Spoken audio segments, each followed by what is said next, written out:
Up at 6. Thank you, Greg. On Eyewitness News at 6 tonight.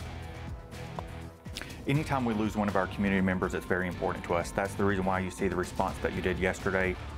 A double homicide is not setting well for some homicide investigators. We'll find out what they set up to help catch those responsible. Plus, we'll talk with a Chattanooga attorney who says he sees holes in a 33-page federal lawsuit filed by 3 former Ottawa High School employees. And the less pitfalls you step into, the more effective and more efficiently you can implement change. Hamilton County's superintendent appointee, Dr. Brian Johnson, was at County Commission this morning as next year's budget was approved. We'll let you know what he hopes to do with the money to bring change. Eyewitness News at 6 starts now. With coverage you can count on, this is Channel 3 Eyewitness News at 6. Chattanooga homicide investigators are using a new tip line to help find out who's responsible for the deaths of 2 men. Good evening, I'm Lori Mitchell in for Cindy Sexton tonight. And I'm David Carroll. The 2 men were found dead in a Chattanooga cemetery yesterday.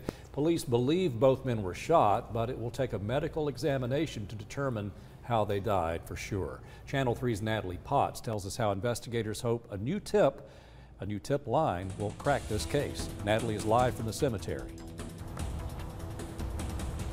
Well, David, the cemetery reopened after being closed for 10 hours while nearly 60 emergency workers and officers were on scene yesterday.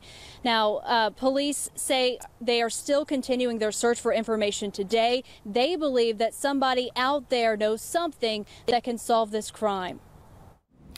If you know anything, it may be a color of a car, it may be something that you saw in passing, it may be that you know who did it. No piece of information is too small. Investigators are asking anyone with information about the men found dead in Highland Memorial Gardens to call a newly formed homicide tip hotline.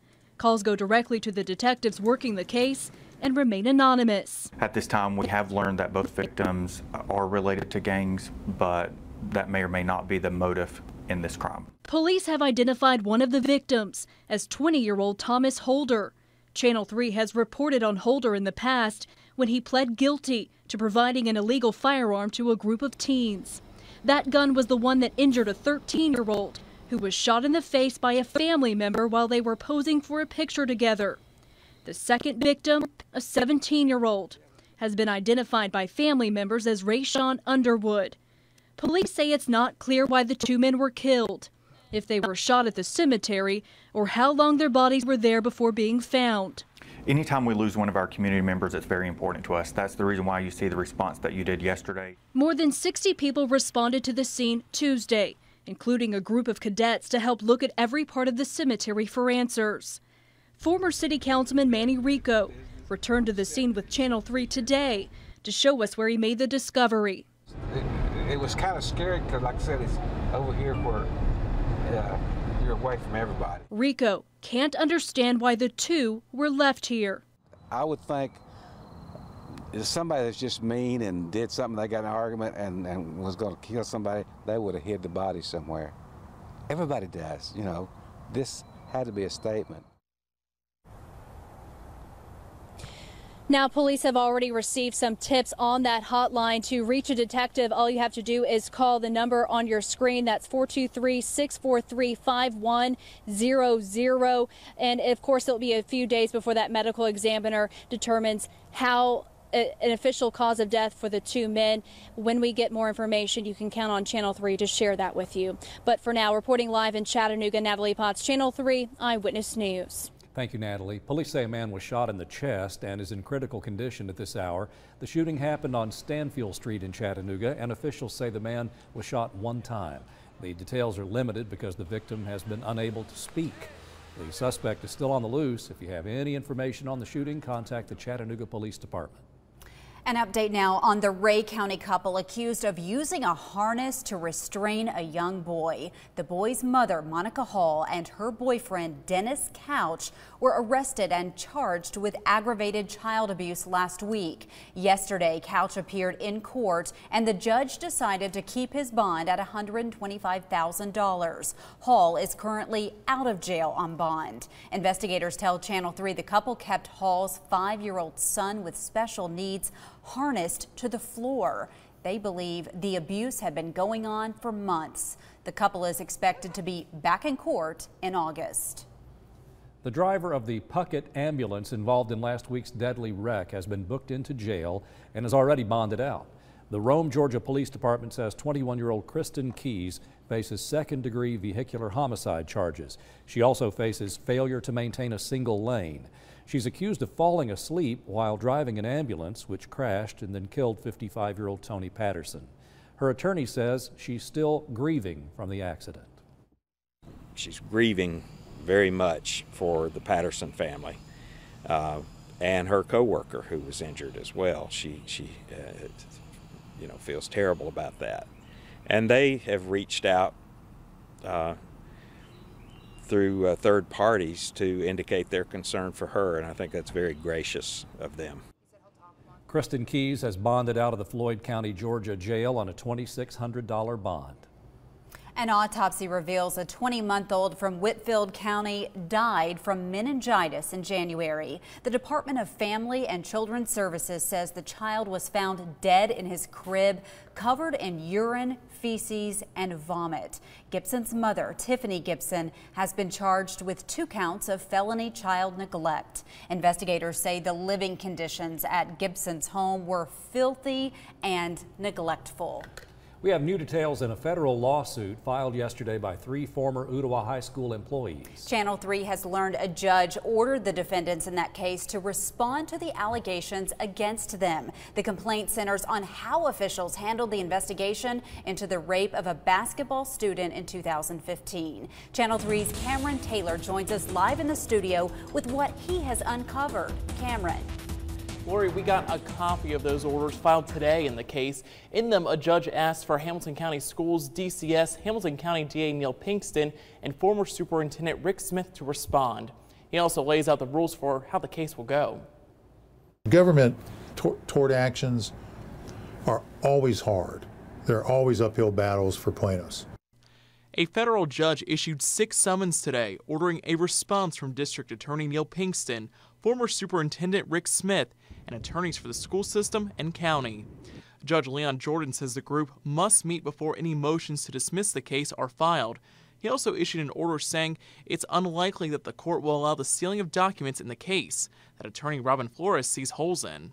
Government tort actions are always hard. There are always uphill battles for plaintiffs. Flores, who is not connected to the case, says it's a tough one to prove. The 3 former Ottawa High employees claim negligence, wrongful termination, and defamation, among other accusations. When you look at it, you got a statute of limitations issue coming up with some of the claims. You've got immunities that are there. The complaint says Hamilton County Schools, through its superintendent, misrepresented information, policies, and procedures. It names Hamilton County's District Attorney Neil Pinkston and accuses him of seeking nothing but publicity in the case. The suit also demands money for the wives of the 3 former employees. Flores calls this a personal injury case and says that approach is common. He uses a car wreck as an example. It may even put more of a burden on one or the other spouses that has to take care of the other injured spouse. So it's not unheard of. It's a novel approach in this case. And all 3 men are asking for more than $2 million apiece for damages, $100 grand for their wives, and all court costs. They have 21 days to respond to the lawsuit. Live in the studio, Cameron Taylor, Channel 3 Eyewitness News. Cameron, thank you. Coming up next on Eyewitness News at 6, Hamilton County Commissioners approved the budget for 2018. And while it may not be as much as the school board had hoped for, the new superintendent appointee says he can work with it. You have those 2 things converging at the same time. You've got an opportunity for great success, and so my work will be about capitalizing on that. Dr. Brian Johnson shares his vision for the future next. showers are already starting to spread into some of our southern counties, and they're going to be moving to the north across the whole area gradually overnight, and then through tomorrow. I've got all the details on my 7-day forecast.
Well, it's been less than a week since the Hamilton County School Board selected its next superintendent, Dr. Brian Johnson of Clarksville, Tennessee, and he made a surprise public appearance here in Chattanooga this morning. Our Tim Pham talked to Dr. Johnson about what's next in his move to Chattanooga.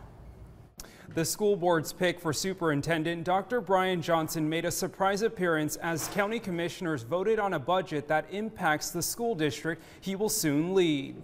Sitting in the front row, the man chosen to fill Hamilton County Schools' top leader. Dr. Johnson joined a packed house as county commissioners approved the 2018 budget. Being here today was simply about hearing, where the funding body is, having a chance to put some names with some faces, and then really get ready to get after the work. The school system received an additional $8 million of the $24 million it had requested. Schools now account for $425 million of the county's $691 million budget. It's a chunk of money Dr. Johnson believes he can work with. When you have those two things converging at the same time, you've got an opportunity for great success. And so my work will be about capitalizing on that. During this visit, Dr. Johnson plans to meet with the school district's instructional team and other staff members in the central office. Dr. Johnson wouldn't say if he's meeting with the current interim superintendent, Dr. Kurt Kelly, but he did say that they spoke over the phone but haven't met in person. The way in which you implement change is the less pitfalls you step into, the more effectively and the more efficiently you can implement change. And so I want to really work to ascertain what those pitfalls might be so that we can improve student achievement. He isn't sure what the first few months will look like for him in the new role, but he does plan to meet with as many people as possible to understand the landscape and challenges the district faces. Our focus has to be to develop a plan to address those things and find out what's really working and how we can do more of it really quickly. The search for Dr. Johnson took about 15 months and cost the school board about $60,000. Dr. Johnson tells me he still has duties to wrap up in his current job and hopes to finalize details in his contract with Hamilton County soon. Reporting in the studio, Tim Pham, Channel 3 Eyewitness News. And Dr. Johnson comes from the Clarksville-Montgomery County school system where he has spent the past decade. After his contract is finalized, he will work with a transition team and the school board to map out his move to Chattanooga. Coming up next, a shooting that happened on O'Neill Street last week left a man in critical condition. We know that several people were outside and out in the community and they saw something that day. And they're hoping that if you're watching tonight, you'll talk about whatever you saw that day. Learn how you can earn up to $1,000 in connection to this week's Crime Stoppers.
A shooting from last week has left a man in critical condition nearly 7 days later and a gunman on the loose. In Crime Stoppers, police are asking for information that can help get the shooter behind bars.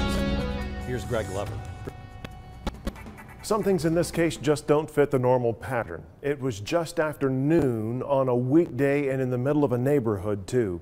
It's obvious the bad guy in this case doesn't care who lives nor dies. Help police lock him up before you become an unintended victim of his next crime. And get yourself paid in the progress.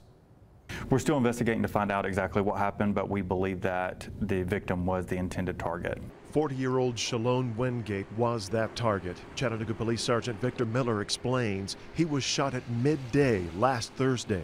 It was 12:30 in the afternoon. The 100 block of O'Neill Street is a residential area. There's not a lot of through traffic. It is a dead-end area, so you have to know exactly where you're going. Wingate remains in critical condition. Officers responded quickly, but the shooter apparently ran and was able to elude them, U.S. Marshals, and canines. He continued down O'Neill Street for about a block, and then he cut off to the side.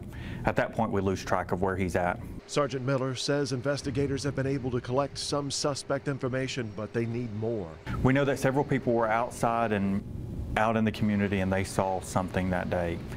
We have got some information from some community members and people that witnessed it, some people that were close and some people that were far away, so we greatly appreciate that information. With Crime Stoppers, you'll remain completely anonymous and you'll be eligible for up to $1,000 reward cash. Any bit of information, no matter how small it may appear, might just be what's needed to find that gunman and to get him off the street before he claims another victim. What we're hoping for is that someone did see something and that they know who the suspect is. It could be that they saw it or that the suspect told them what happened. We know a lot of the times that criminals will talk about the crimes that they commit, so we're hoping that that's happened in this case and the person will come forward and call Crime Stoppers. Your honest payday could be a simple phone call away. 698-3333 is the number. If you get voicemail, leave a way for Sergeant Miller to get back with you. He may have some questions, but he'll never ask your name or who you are. David, Lori. Thank you, Greg. Now it's time to check in with Chief Meteorologist Paul Barris. He's keeping an eye on the rain. It's coming. That's right. You can see the clouds behind me on our Holiday Inn downtown camp. Looking off to the north, that's where we had a lot of sunshine today too, off to the north, but that's pretty much heading out of here. Now we're looking at the radar here. There are a few showers mainly out into the Blue Ridge Mountains and also spreading through Chattooga County. It's pretty light stuff right now, and it's going to be light rain for tonight as it spreads to the north. The heaviest rains just north of Birmingham to just about Atlanta, on your Montgomery, down along the Gulf Coast. You see this big swirl, this big arc of moisture here. That's little Cindy is moving off towards the north. Not a powerful storm. Winds are pretty strong, and some of these thunderstorms have gusts to 60 miles an hour or so, so there's a chance there could be some damage right along the Panhandle, not too far from Mobile Bay. There's severe thunderstorm warnings now, and severe thunderstorm watch out into the Great Plains too. So currently 82 in the city, 82 in Cleveland, Dayton and Athens, 82 in Altamont, with 79 in Dalton, 75 Blue Ridge, 77 near Murphy. Winds out of the south at 8. Our high today was 84, 69 the overnight low, so the forecast worked out very well, thank you. And then we had a little bit of rain south of the city, 82 here at Tryon, but 2/10 in Lafayette. Then we had 1/10 of an inch in Calhoun, Chatsworth, Ford Mountain, 8/10 on Blue Ridge, 4/10 Ellijay. Further off to the north in the metro area, temperatures in the low 80s, some mid 80s to upper 80s up near Saudi Daisy, 88, but Cleveland 85, 87 East Ridge, 78 Lookout Mountain. And then we had about 84 in Dayton and Pikeville with 85 in Dunlap and Etowah. Also up into 10 Mile, 2/10 of an inch of rain at Turtletown. Murphy had about 1/10 of an inch of rain. Latest Vipercast is showing that moisture flying in from the Gulf Coast. And there's really nothing to stop it. The center of the storm, Cindy, is going to stay out over right along the border of Texas, Louisiana, head off towards the north, and then change into a depression. That means it's weakening. But it's a lot of moisture with it. It's still pulling up moisture from the Gulf Coast. And then this little wave is going to form, so Cindy's going to bring the moisture, the cold front's going to bring the squeezing, and the showers and thunderstorms will develop right into Friday night. But Saturday morning, looks like most of it's out of here by afternoon. And then the rain pushes off to the east. Sunday looks like a pretty good day, and it's going to be quite pleasant for the middle or the beginning of summer. Now, Vipercast is painting about 3 to 4 inches of rain, maybe up to 5. I think that's a little too much. I'm not going to say that much, maybe 1 to 3, with 3 north of the city at the best bet. 71 tonight. Clouds thicken up and showers develop, but they'll be light. Tomorrow, some more showers. Slight chance for a thunderstorm and southeasterly wind. 73 tomorrow night with showers and storms likely. And then coming up on the weekend, we're looking at 85 on Saturday. And on Sunday, it looks like it's going to be a pleasant day with some a very, very nice day. And for the rest of the week, coming up on Monday, Tuesday, and Wednesday, things are looking very, very good. So it looks like excellent weather developing across the Tennessee Valley. But again, Saturday morning, some showers. Sunday, it looks like it will be out of here. So get ready for that. So if you're going to get outside a little bit later Saturday. I think Saturday afternoon and evening should be pretty nice. And by the way, at the Chattanooga Market this Sunday, heads up, ice cream social. Ooh, sounds good. Yeah, so the weather will be nice for that. Yeah, it should be good. And we'll be back. Paul Shaheen has sports for you next.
There was little doubt before Freddie Freeman hit the DL. He was All-Star game bound as a starting first baseman.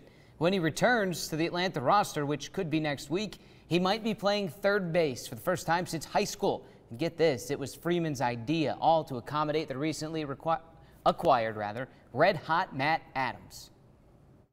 Did you have a couple of glasses of wine in you when you made this decision? No, you know, obviously it's been a few years since I've played third base, but I said I'm completely on board with it. I want to do it. We got to keep Matt's bat in the lineup, and I'll do anything to win. Freddie is ahead of schedule in terms of his return. Reports say he might be able to join the team on their next road trip in San Diego. That's in 6 days. The Braves host the Giants tonight at home at 7:35.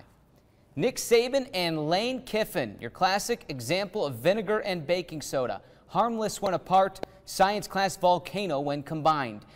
We saw that play out several times since 2014, and thanks to a new book, we're learning more about one of their more popular eruptions. Think back last September, during and then after the Western Kentucky game.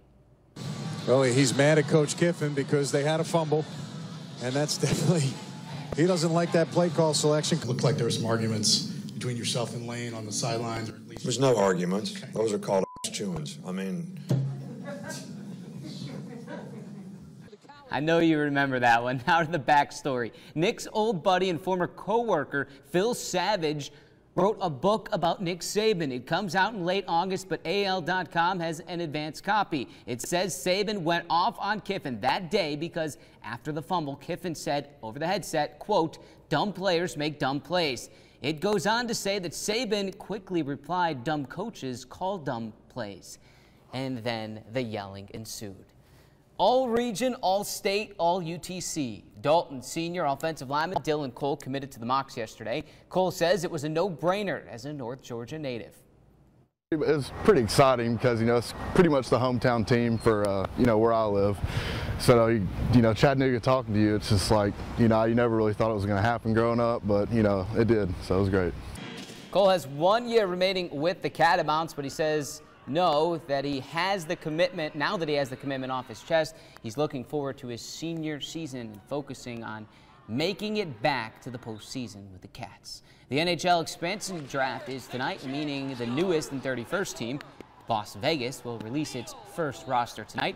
Expected to be on that Las Vegas roster is Nashville forward James "The Real Deal" Neal. Each of the 30 other NHL teams released a list of protected and unprotected players. Now, Las Vegas had its pick of the unprotected players.